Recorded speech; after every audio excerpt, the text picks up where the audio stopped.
everybody, what's up y'all? Welcome back to my channel. Tammy Tucks here. Let's get into Married at First Sight season 15 episode 4 Sand, Sun, and Spouses. If you're brand new to my channel, I do breakdowns of various TV shows, both scripted and reality, interjecting my own thoughts, opinions, and theories into each and every recap. So if you enjoy that type of content and you are back for a second, third, fourth, or fifth time and you have not subscribed to the channel, talking directly to you, because majority of my views are coming from people that are not subscribed to the channel.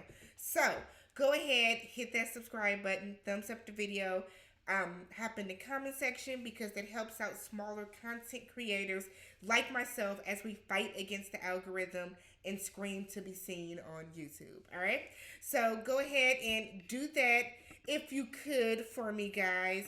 Very, very much appreciate it. I appreciate all the support that I've been getting from every single one of you guys on my YouTube channel on Married at First Sight.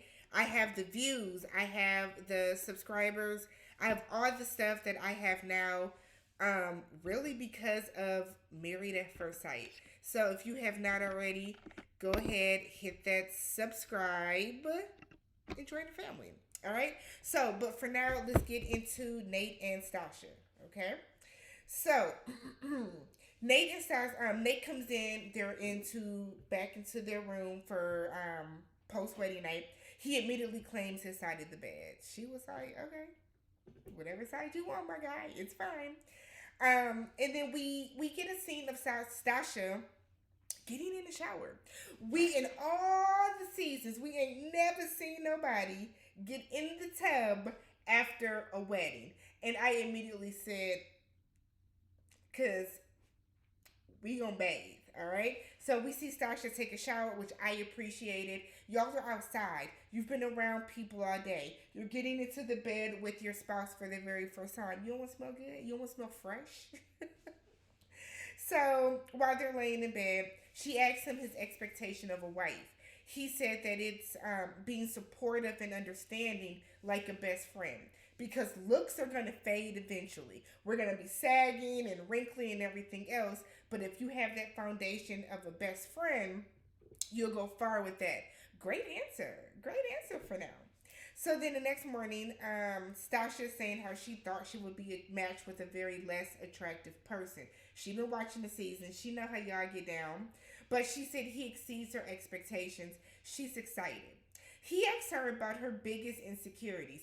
And from what we've seen, they're the only couple that are having like these very necessary yet intense and good conversations so far.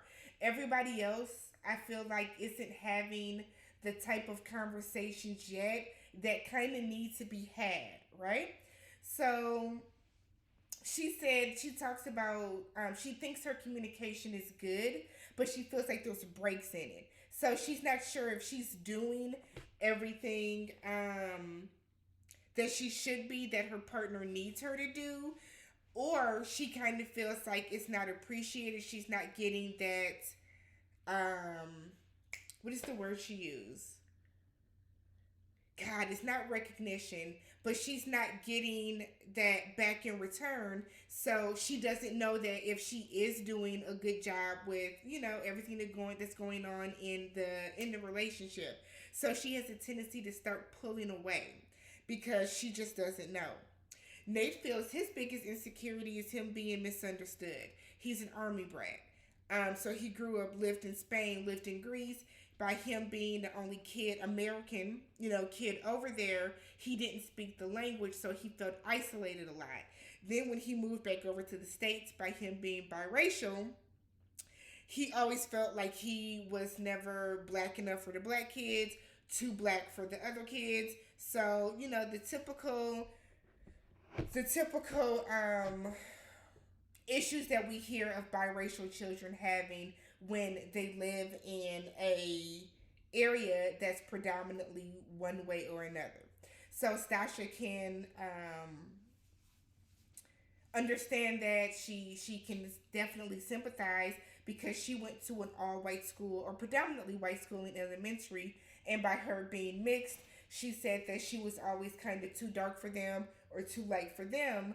But no, in her adult life, she don't care anymore. She's reached a point where you're gonna get what you get. If you like me, you do. If you don't, you don't. So that's kind of where she is with it. He said he still like that too, but there are times where So if he gets quiet, he said nudge him, just nudge me.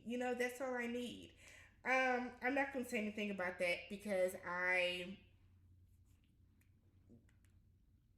don't know what that's like, and I don't want to come across as insensitive.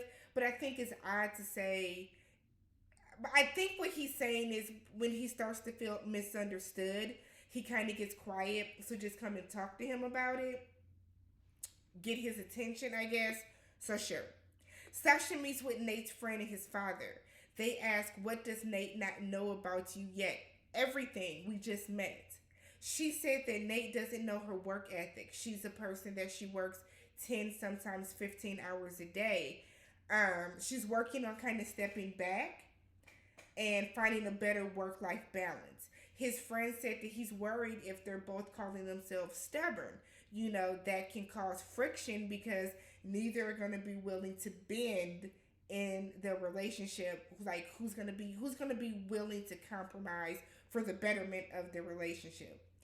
Nate meets with Stasha's friend and her mother. They talk about sex from the freaking and she's comment and him being okay with maybe having to wait in the marriage. He said that's perfectly fine. He's not coming into this expecting them to have sex right away all the time, blah, blah, blah. So he said he wants to really get to know her as a person before they make that next step.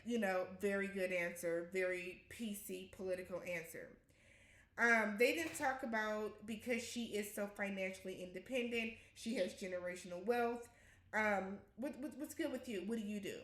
He said that he did have to dissolve his business and file a business bankruptcy. So now he no longer has that business, but he does his day trading. I said he does his forex. Okay, he's hard at work on Instagram. All up in our DMs saying he can turn 100 into 1,000. Trust him. So that's what he said that he does. Then I also noticed that he didn't mention that I thought he sold ad space to malls. I thought he did website maintenance. All these different things that he keeps popping up saying that he did when he's really probably a hustler and a scammer. So they talk about, aside from the financial part, what have you seen in your parents' relationships that you want to make sure you switch up and take into, your marriage and in your family? He gets emotional when talking about his dad. His dad raised him, doesn't know his mom. Met his mom once when he was 12 years old on his birthday. Saw a small Asian woman. They said, "This is your mom." I guess he said they hugged, and then that was kind of it.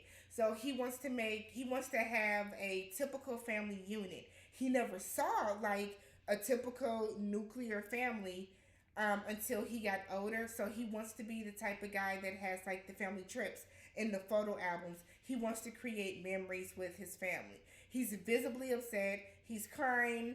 It's getting the ladies choked up, and I'm still just screaming scammer, because when he goes back to talk to Stacia, he tells her that he got emotional talking to her people, and he was like, yeah, I started to cry talking about my dad, and that got him, that really got to them, and now they think I'm real.